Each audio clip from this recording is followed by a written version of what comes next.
So as part of the England Rugby programme and supported by Simply Health, we're running a session this morning that is starting conversations around women and girls' health and welfare.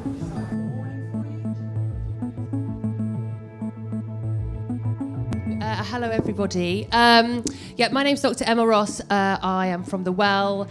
We are where women's health meets sport. So in my former role at the English Institute of Sport, I led a female athlete programme. And surprisingly, in 2017, it was the first time the UK high performance system had really said, oh, are we looking after women's health? And do we even consider it when we're preparing athletes for high performance? So I spent the last 5 years working on women's health in sport. And Heather just said to me, have you ever spoken out loud about periods before? And I was like, yes, Heather, I do this every day. And she's like, I don't.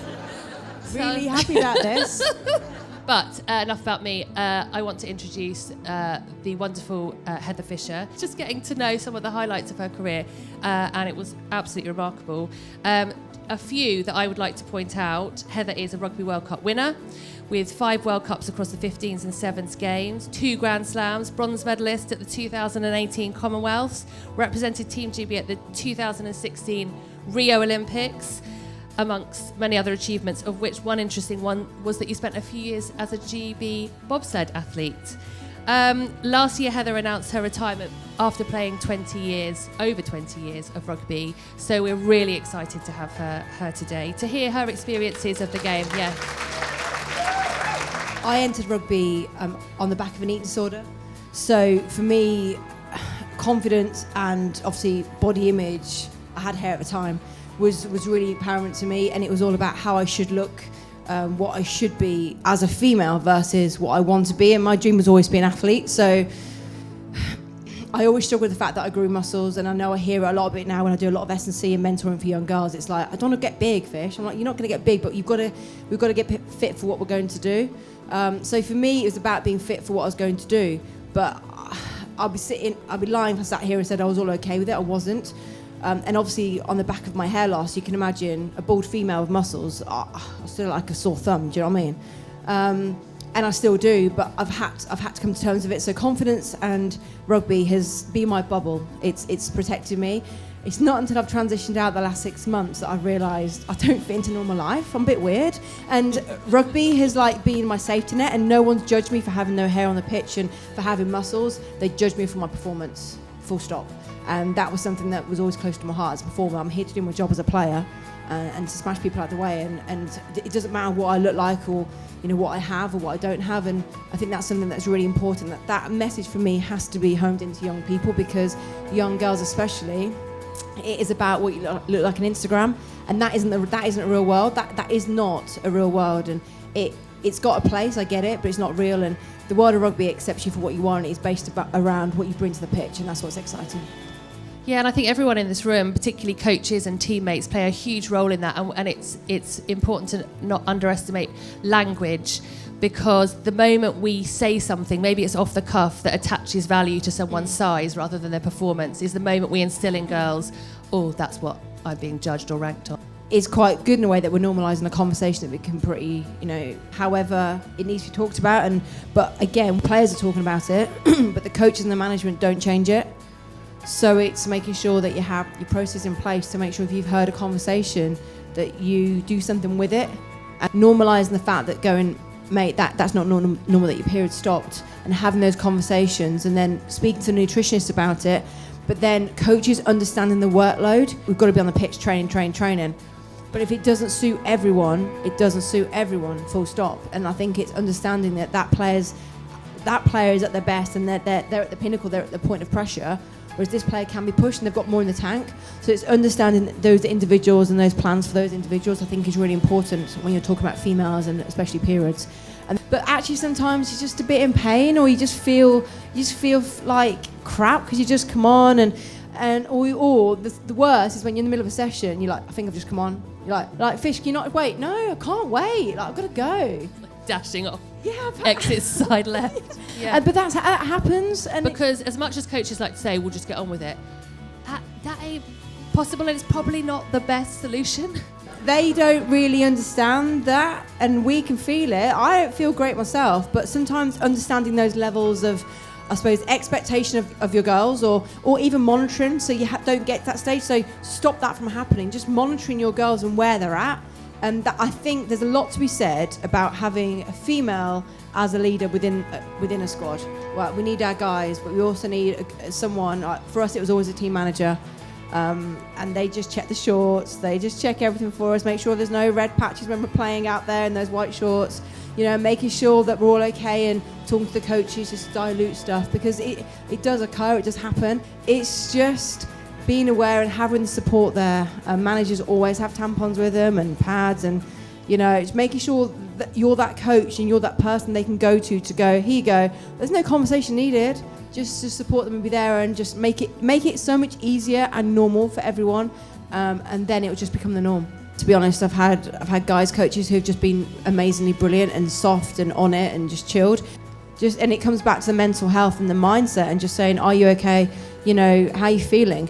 But there is a lot to be said about just understanding the two minds. Like, they're just different. There's not right, there's not wrong, but these things are real. And I totally agree. This is a crazy conversation to have, but actually, the more you can just normalise certain things like this, the next generation coming through, it'll just be so much easier and so much nicer. You're diligently exploring how to get the best out of yourself, and that should extend to female health, so that you don't feel like fragile or embarrassed to say you're in pain. Someone's there to say, well, that's not right, let's try and do something about it. And it's not what's wrong with you, it's just that at this point, I need you to communicate differently perhaps. And like you said, tracking your cycle, for example, allows you to know that, and then maybe have conversations with coaches that say, you can screech at me for 25 days of the month, but if you screech at me for 3 days of the month, I'm going to cry. It takes a lot to do that, right? It's a courageous conversation. It's a real brave thing to do.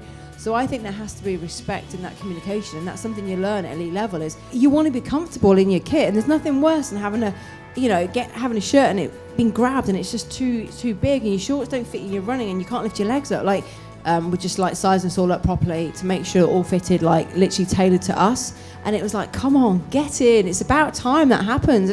It's about, do I feel like I belong? Do I feel like I belong in this sport? Does my kit fit me? Are my boots made for women's feet? Do I get the same access to the pitch or the facilities? It's all of that stuff that makes women feel like they have a place in this sport. So I wondered if you thought players would ever be scared about committing or saying when their cycles are, for the fear that coach is going to look down and go, well, she's day 1 or day 3, probably going to affect performance. Do you think that's an issue? And if so, how do they combat that? It's a vicious circle, isn't it? The more confident a player can come forward and say something, then actually the coach will start to understand where they fit into this training. When they're on it, they're really up here. If they're not, are they really falling down, or how do we make sure that they only fall this much so we don't have the issues? Yes, to your question, yes, it does affect things. It must affect selection. I know what coaches are like. It comes back to having those honest conversations and just valuing yourself, right? We all have bad days at the office. We all have bad days. So just putting your hands up and going, I've had a bad day. Do you know tomorrow I'm going to come out and go again? You mentioned briefly about how the male coaching staff around you made you feel really, really comfortable to talk about it and to open up. How did they make? So what did they put in place, and what did they do to help you feel more comfortable talking about it? Acknowledging your players is one of the biggest things you can do as a coach. Just acknowledging, and when you acknowledge, you'll get an answer back yeah, I feel alright. And as they become more comfortable with you, there'll be a time where they go, I don't feel great today. Bang, that's when they trust you. And some of the best coaches I've worked with was about the person before the performance. If someone was late, there's a reason they're late. If someone's not there, there's a reason they're not there. It's not because they don't want to be there or because they didn't manage their time. There's a reason to why. It happens, and it's the same with period talks, it's the same with boots, same with contact. Are you feeling okay today? You don't like yourself. So it's knowing your players. The more you can get to know your players, the more they get to trust you. The more they trust you, the more they open up. The more they open up, then you have a responsibility with that trust. Simply Health and England Rugby have committed to starting 1 million comfortable conversations about women's health between anyone. It can be a mum and a daughter, a coach and a player, 2 guys saying, oh, that was weird, but I've learned something today. Let's just start talking. Let's start making it completely normal for girls to be able to show up and tell you what's going on with them, and then let's just move on and play great rugby. But mostly, please join me in thanking Heather for being so open and honest with us today. Thank you.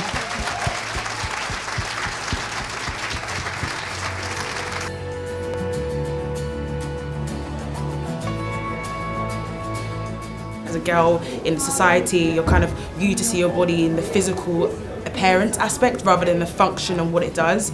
And rugby, I think I started when I was in university. It was like, my body can do this. It can hit people, it can smash people, it can tackle, it can jackal. All of these cool functional things rather than just the westernized view of body and beauty, which was for me really important to feeling more confident. So it's really good for me to actually hear it firsthand.